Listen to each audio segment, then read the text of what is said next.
dari kelompok 5 ingin mempresentasikan hasil kerja kami yang berbentuk video, yaitu terkait analisis ekonomi di negara Luxembourg. Mari kita simak videonya. Berdasarkan teori pembangunan menurut Rostow, yang terdiri dari 3 tahap, Luxembourg saat ini sudah berada pada tahap ketiga, yaitu fokus pada pengembangan sumber daya manusia dan kesejahteraan sosial. Hal ini ditujukan dengan adanya PDB per kapita negara Luxembourg yang mencapai lebih dari 100.000 US dollar atau yang tertinggi di dunia. Adapun pemerintah negara tersebut kini juga lebih berfokus pada pengembangan sumber daya manusia melalui investasi di bidang pendidikan, inovasi teknologi, dan memperkuat kesejahteraan sosial. Di sisi lain, sektor swasta di Luxembourg juga telah menjadi pendorong utama dalam pertumbuhan ekonomi. Sementara pemerintah berperan menjaga kualitas hidup masyarakat. Dengan demikian, Luxembourg dapat dikategorikan telah melewati tahap pembangunan dasar dan kini menekankan aspek sosial dan manusia dalam pembangunannya. Lalu, apa bukti negara Luxembourg termasuk dalam tahap ketiga teori pengeluaran pemerintah oleh Rostow? Berikut ini data APBN negara Luxembourg yang mencakup ke dalam 5 sektor penting. Yang pertama, sektor pendidikan. Sekitar 10,74% dari total pengeluaran pemerintah dialokasikan untuk sektor pendidikan. Negara mewajibkan anak-anak dari umur 4 hingga 16 tahun untuk mengikuti pendidikan dasar. Yang kedua, sektor kesehatan. Lebih dari 15% dari pengeluaran pemerintah dialokasikan untuk pelayanan kesehatan. Semua penduduk memiliki akses ke layanan kesehatan dengan sedikit biaya atau tanpa biaya sama sekali. Yang ketiga, pelayanan sosial. Sekitar 47% dari total anggaran negara difokuskan pada pelayanan sosial, termasuk jaminan sosial, pensiun, asuransi kesehatan, dan tunjangan pengangguran yang mencerminkan prioritas terhadap kesejahteraan sosial. Baiklah, di sini saya akan melanjutkan presentasi teman saya sebelumnya. Di sini saya akan melanjutkan tentang bukti Luxembourg termasuk tahap ketiga, yaitu yang pertama ada infrastruktur dan transportasi.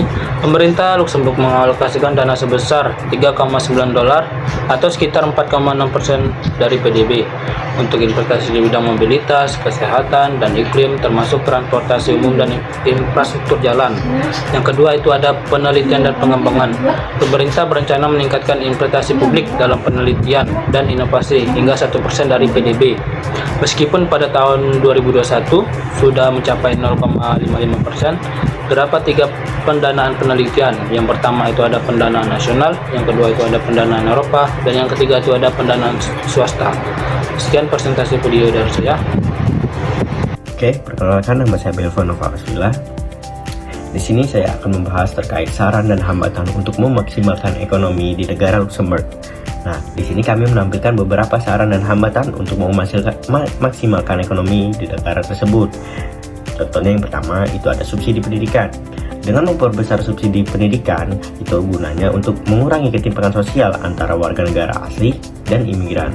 Nah, hambatannya itu adanya risiko membebani anggaran dana dan tantangan dalam memastikan efektivitas penggunaan dana. Selanjutnya yang kedua itu pengembangan transportasi umum berbasis energi terbarukan. Nah, meningkatkan investasi dalam transformasi umum yang ramah lingkungan itu bisa mengembangkan transformasi umum berbasis energi terbarukan. Nah, adapun ada hambatannya ialah investasi awal yang cukup besar gitu, dan perubahan budaya penggunaan transformasi yang bisa juga menyulitkan masyarakat untuk beradaptasi.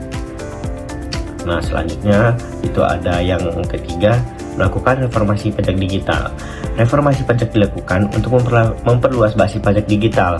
Adapun hambatannya, kemungkinan besar akan menghadapi penolakan dari perusahaan multinasional yang khususnya beroperasi di negara Luxembourg gitu, dan juga berpotensi mempengaruhi iklim investasi. Baik, materi selanjutnya akan dipresentasikan oleh teman saya. Baiklah, di sini saya akan melanjutkan materi yang sebelumnya disampaikan oleh teman saya yang masih membahas saran dan hambatan. Yang keempat itu saran dan hambatan modernisasi infrastruktur. Investasi dalam gedung rendah karbon sangat diperlukan untuk mendukung target net zero dan memperbaiki kualitas hidup. Hambatannya, Hambatannya itu ya adalah butuh jaminan atau pembiayaan dari sektor publik atau dana dari pemerintah yang bisa menjadi beban fiskal tambahan. Yang kelima itu mendorong imigrasi. Dapat dilakukan dengan mempermudah proses perpindahan kewarganegaraan ke negara Luxembourg karena negara ini kekurangan tenaga kerja. Hambatannya yaitu persyaratan mengharuskan calon imigran baik pekerja maupun investor tinggal di negara Luxembourg setidaknya 5 tahun untuk mengajukan kewarganegaraan baru. Mungkin itu saja materi saran dan hambatan untuk memaksimalkan ekonomi. Selanjutnya akan dilanjutkan oleh teman saya. Baiklah, di sini saya akan membacakan peluang-peluangnya. Keberhasilan implementasi saran-saran tersebut di negara Luxembourg diperkirakan sebesar 80% hingga 90%. Hal ini juga didukung oleh kestabilan ekonomi negara, surplus fiskal tahunan, serta ukuran populasi yang sangat kecil yang memungkinkan penerapan kebijakan nasional dengan lebih efektif. Selain itu, budaya sosial dan politik negara Luxembourg yang progresif serta infrastruktur dasar yang sudah sangat kuat memberikan dasar yang kokoh bagi keberhasilan reformasi di bidang inovasi, transformasi hijau, dan peningkatan pelayanan nasional.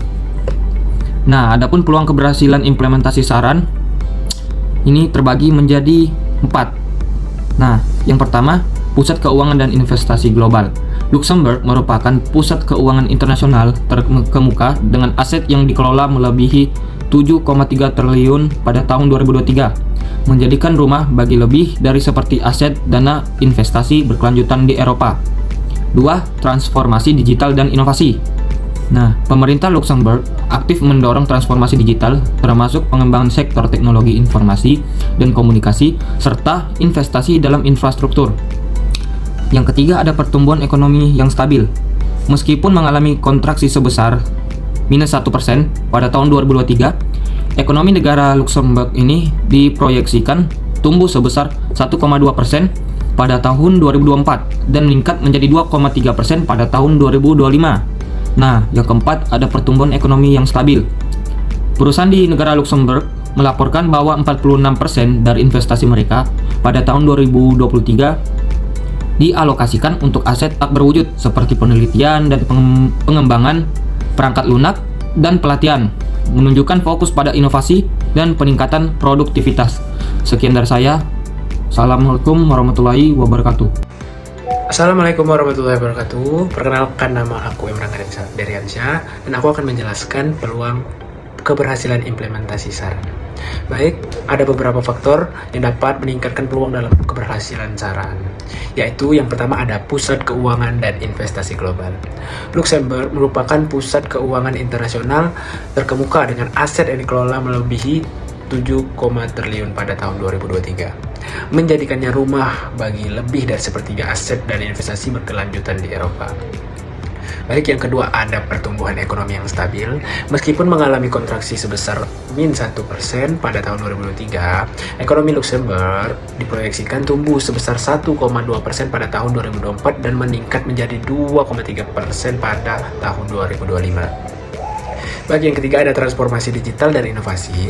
Pemerintah Luxembourg aktif mendorong transformasi digital, termasuk pengembangan pada sektor teknologi, sektor informasi dan komunikasi, serta investasi dalam infrastruktur.